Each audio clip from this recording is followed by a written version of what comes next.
जिस राम मंदिर को बनने का इंतजार हमको सदियों से था, उस राम मंदिर में 200 करोड़ से ज्यादा के घोटाले उस मंदिर में लगाए गए, खास उनकी सुरक्षा कर्मियों ने ही किया। लेकिन इन आरोपों का पूरा सच क्या है? क्या सच में चंदा चोरी हुआ है या फिर एक सोची समझी पॉलिटिकल एजेंडा है? अगले कुछ मिनटों में सारे सबूत और टाइमलाइन आपके सामने होगी। और हाँ, इस वीडियो को एंड तक देखना, क्योंकि इस वीडियो को देखने के बाद आपके होश उड़ने वाले हैं। नमस्कार दोस्तों, मैं हूं वरुण और आप देख रहे हैं वरुण वर्ल्ड स्टूडियो। दोस्तों, कुछ सिंधी कम्युनिटी के लोग डोनेशंस के पैसे इकट्ठा करते हैं। उसके बाद ये पैसे इकट्ठा करके ये मुंबई की एक ज्वेलर्स के पास जाते हैं, जहां पर इस चंदे के पैसे से 210 चांदी की ईंटें बनवाते हैं। और हर एक ईंट 1 किलो की, और हर एक ईंट पर उनके इष्ट 1 किलो चांदी की ईंट, और ये हम रामलला के मंदिर अयोध्या लेके जा रहे हैं। उसके बाद ये लोग अयोध्या जा करके राम मंदिर को ये ईंटें दान कर देते हैं। ये ईंटें राम मंदिर को चलाने वाले ट्रस्ट के जनरल सिक्योरिटी चंपत राय के हाथों में सौंप देते हैं। उसके बाद इनसे कहा जाता है कि पहले ईंटों की क्वालिटी की जांच होगी, फिर आपको रसीद दिया जाएगा। धीरे धीरे 6 महीने बीतते हैं, 1 साल, 2 साल, ऐसे 5 साल बीत जाते हैं, पर रसीद का क्या, इन ईंटों का भी कोई अता पता नहीं मिलता। पिछले कुछ सालों में पैसों से लेकर के गहने, ईंटों से लेकर के सोना चांदी तक यहाँ से गायब हुआ है। और अगर रिपोर्ट्स की मानो तो 200 करोड़ से लेकर के हजारों करोड़ों की डोनेशंस का कोई अता पता नहीं है। और पहले ये समझो कि दान किया हुआ पैसा जाता कहाँ है।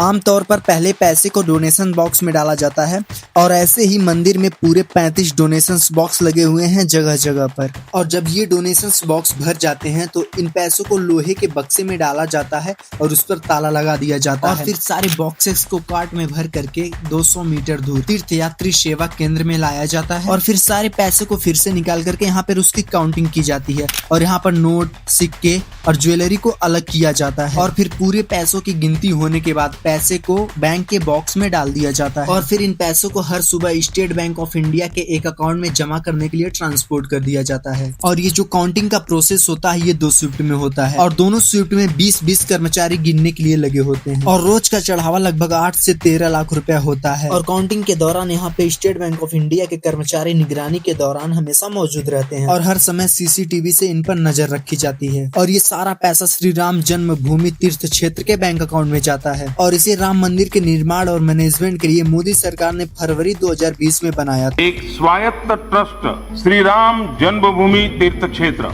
इस ट्रस्ट में पूरे 15 मेंबर्स हैं, जिसमें 6 रिलीजियस फिगर, और बाकी लोगों में से ज्यादातर लोग ऐसे हैं जिनका नरेंद्र मोदी जी से और बीजेपी के RSS से सीधा कनेक्शन। उदाहरण के तौर पे नरेंद्र मोदी जी के प्रिंसिपल सिक्योरिटी रहे निपेंद्र मिश्रा, जो मंदिर निर्माण समिति के अध्यक्ष हैं। ऐसे ही इस ट्रस्ट का पूरा स्ट्रक्चर अभी के chief election commissioner Gyanesh Kumar ने तैयार किया था। डॉक्टर अनिल मिश्र को और कृष्णा मोहन को भी इस ट्रस्ट का मेंबर बनाया गया था। इस ट्रस्ट के सबसे पावरफुल इंसान थे चंपत राय, और ये विश्व हिंदू परिषद के उपाध्यक्ष भी हैं। और इन्हें इस ट्रस्ट का जनरल सिक्योरिटी भी बनाया गया था, और इनकी इजाजत के बिना राम मंदिर में पत्ता तक नहीं हिलता। ये बात थोड़ी चुभती है, लेकिन सच यही है कि राम मंदिर के प्रबंधन में चंपत राय जितने शक्तिशाली थे उतना कोई और नहीं था। और ये है राम शंकर यादव उर्फ टिन्नू यादव। और देखिए यहाँ पर साफ साफ लिखा हुआ, ये चंपत राय के करीबी लोगों में शामिल था, और कभी उनका पर्सनल ड्राइवर भी हुआ करता। और चंपत राय के कहने पर टिन्नू ही राम मंदिर की सारी व्यवस्थाएं देखता था, और कोई भी इसके काम में कोई हस्तक्षेप नहीं करता था। और टिन्नू ने अपने भतीजे मनीष यादव को भी इस काम में शामिल कर लिया। और जहाँ कमरे में डोनेशन की काउंटिंग की जाती थी, वहाँ 3 तरह के लोग होते थे। पहला वो प्राइवेट एजेंसी के लोग जिन्हें नोट गिनने के लिए रखा गया था, और दूसरे वो ट्रस्ट के कर्मचारी जो नोट गिनने वालों पर नजर रखते थे, और तीसरे स्टेट बैंक ऑफ इंडिया और ऑडिट टीम के मेंबर्स। और मंदिर में सुभाष श्रीवास्तव जो डोनेशंस काउंटिंग का इंचार्ज था, और टिन्नू यादव जो मंदिर का कामकाज देखता था। और ऐसे ही अविनाश शुक्ला, लवकुश मिश्रा,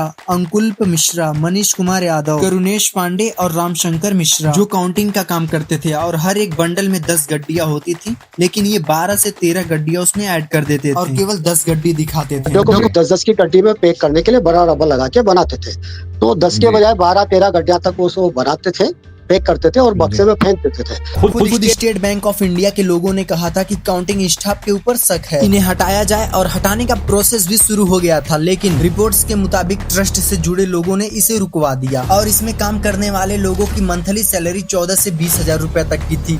लेकिन कुछ ही दिनों में इसमें काम करने वाले लोग करोड़पति बन गए। ये है लवकुश मिश्रा, ये कभी कार मैकेनिक हुआ करता था, लेकिन पुलिस ने इसके घर छापा मारा तो इसके घर से 10 लाख रुपए निकले। और ये रहे केडी तिवारी, इन्होंने 1.5 करोड़ से 5 करोड़ तक अपनी संपत्ति बना ली। और ये है अनुकल्प मिश्रा, इन्होंने 65 लाख रुपए का एक घर और एक फार्म हाउस खरीद लिया। और इन सभी से ऊपर टिन्नू यादव ने लगभग 50 करोड़ की संपत्ति बना ली थी। मुझे पता लगा इस तरह से पैसा ज्यादा जा रहा है, तब मैंने ये बात चंपत राय जी को और गोपाल जी भाई साहब को बताई। उसके बाद मेरे से वो सारी गणना प्रक्रिया है उससे मुझे आउट कर दिया गया। मेरी जगह दूसरे आदमी को बुलाया गया और उस दूसरे आदमी को लाने से पहले सीसीटीवी फुटेज जो है 7-8 महीने की वो सारी डिलीट की गई। और इस मुद्दे को सपा के नेता अखिलेश यादव जी ने ट्वीट करके उठाया था। कोई भी उल्लेखनीय बात किसी के भी ध्यान में अभी तक नहीं आई है। ऐसे ही कई सारे लोगों ने सोना चांदी और पैसे दान किए पर उनको कोई रसीद नहीं मिली। और सेना यूबीटी के संजय राउत ने भी आरोप लगाया कि उनकी पार्टी ने मिलकर 1 करोड़ रुपए और 25 किलो सिल्वर दान किया है, पर उनको भी इसकी कोई रसीद नहीं मिली। और ऐसे ही बड़े कारोबारी अनिल विश्वकर्मा ने भी कहा कि हमने रामलला के मंदिर में 3 किलो की चांदी की हार और 1 किलो की चरण पादुका टिन्नू यादव जी के हाथ में सौंपी थी, लेकिन उसका कोई रसीद नहीं मिला। और राम मंदिर में तीनों भाइयों की सोने की मुकुट गायब हो गई। ये मुकुट गाजियाबाद के एक श्रद्धालु ने अपनी मां के जेवर बेचकर रामलला को भेंट किया। और तलाशी में मंदिर परिसर में ट्रस्ट के एक पदाधिकारी के अलमारी में ये मुकुट मिले थे। और ऐसे ही ना जाने कितनों का घोटाला रामलला के मंदिर में किया गया। दान और दक्षिणा अच्छी बात है, लेकिन भगवान के नाम पर खुद का पेट भरना, भगवान के नाम पर खुद दूसरों को लूटना, ये बिल्कुल गलत है। कोई मजदूर अपने खून पसीने को लगा करके एक छोटा छोटा धन करके एक बड़ा धन इकट्ठा करता है, उसके बाद वो अपनी श्रद्धा से भगवान को ले जा करके वो धन दान करता है। लेकिन उस भगवान के नाम पर उनके पीछे बैठे हुए उन दलालों ने, उन चोरों ने मजदूर के खून पसीने की कमाई अपने जेब में भर लेते हैं।